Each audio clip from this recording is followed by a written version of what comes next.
مکہ کے سردار رسول اللہ صلی اللہ علیہ وسلم کے مخالف ہو چکے تھے اور نئے مسلمانوں پر ظلم کرنے لگے تھے۔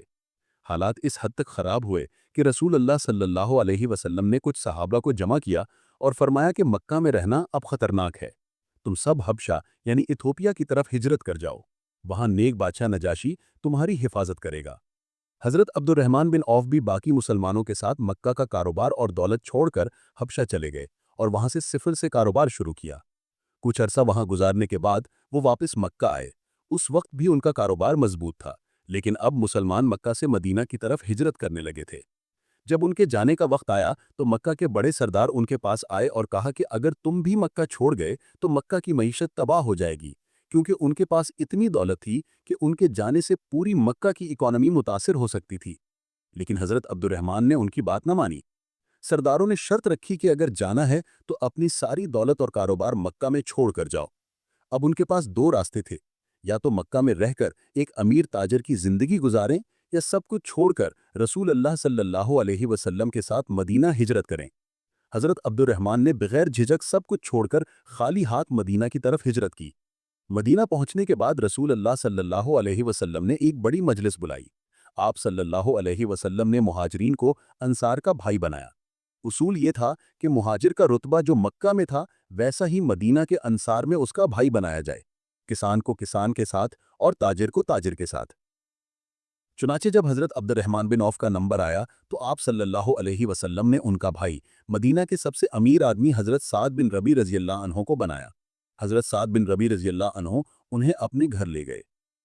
حضرت سعد بن ربیع رضی اللہ عنہ نے کہا کہ میں مدینہ کے سب سے امیر لوگوں میں سے ایک ہوں، میری یہ خواہش ہے کہ میرے پاس جو کچھ ہے اس کا آدھا حصہ میں تمہیں دے دوں۔ لیکن حضرت عبد الرحمن بن عوف رضی اللہ عنہ نے جواب دیا کہ نہیں، اللہ آپ کے مال میں اور برکت دے، مجھے صرف ایک چیز چاہیے کہ آپ مجھے بازار کا رستہ بتا دیں۔ حضرت سعد بن ربیع انہیں مدینہ کے سب سے بڑے یہودیوں کے بازار لے گئے۔ اس وقت مدینہ کی معیشت یہودیوں کے کنٹرول میں تھی۔ ان کا سب سے بڑا تاجر ابو رافع تھا۔ یہودیوں نے چالاکی سے سارا نظام اپنے ہاتھ میں رکھا ہوا تھا۔ قافلے مدینہ آتے تو یہ پہلے ہی ضروری چیزیں خرید لیتے اور پھر عربوں کو مہنگے داموں بیچتے تھے۔ عرب جانتے تھے لیکن کچھ نہیں کر سکتے تھے، کیونکہ ان کے بڑے یہودیوں سے سود پر قرض لے چکے تھے۔ اب عبد الرحمن بن عوف کے لیے سب سے بڑا چیلنج یہ تھا کہ وہ اس مضبوط مارکیٹ میں اپنا کاروبار شروع کریں، لیکن ان کے پاس ایک درہم بھی نہیں تھا۔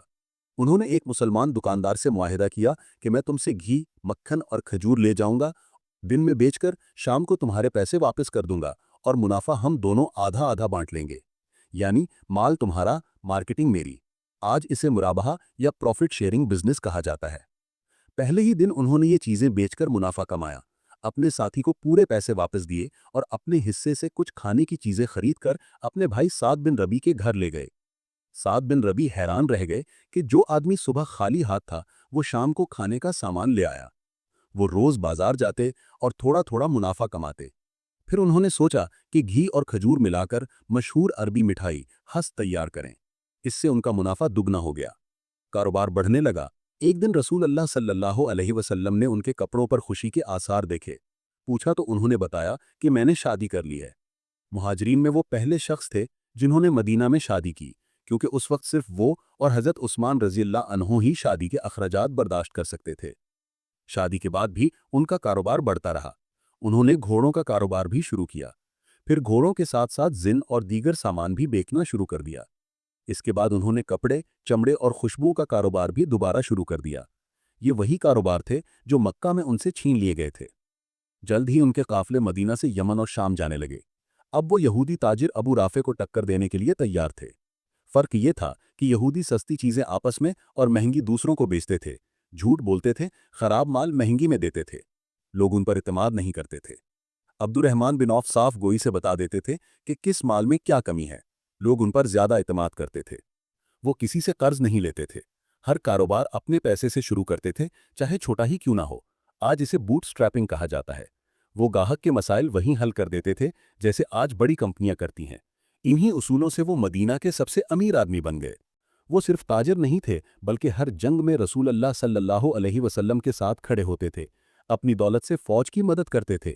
غزوہ احد میں آپ صلی اللہ علیہ وسلم کا دفاع کرتے ہوئے ان پر 21 تلواروں کے وار ہوئے۔ وہ اتنے زخمی ہوئے کہ کبھی صحیح طرح چل نہ سکے۔ رسول اللہ صلی اللہ علیہ وسلم ان پر بہت اعتماد کرتے تھے۔ ایک دن آپ صلی اللہ علیہ وسلم نے ان کے سر پر اپنے ہاتھوں سے سیاہ پگڑی باندھی اور ایک لشکر کا امیر بنا کر ایک علاقہ فتح کرنے کے لیے بھیجا۔ انہوں نے وہ علاقہ فتح کیا۔ غزوہ خیبر کے بعد رسول اللہ صلی اللہ علیہ وسلم نے انہیں 2 بڑے باغ عطا کیے۔ لیکن خیبر کے بعد ایک پرانا واقعہ ان کے سامنے آیا۔ ایک دن رسول اللہ صلی اللہ علیہ وسلم نے خالد بن ولید کو ایک قبیلہ فتح کرنے کے لیے بھیجا۔ وہاں پہنچ کر کسی غلط فہمی میں انہوں نے کچھ لوگوں کو قتل کرنے کا حکم دے دیا۔ اس پر کچھ صحابہ ان سے ناراض ہوئے۔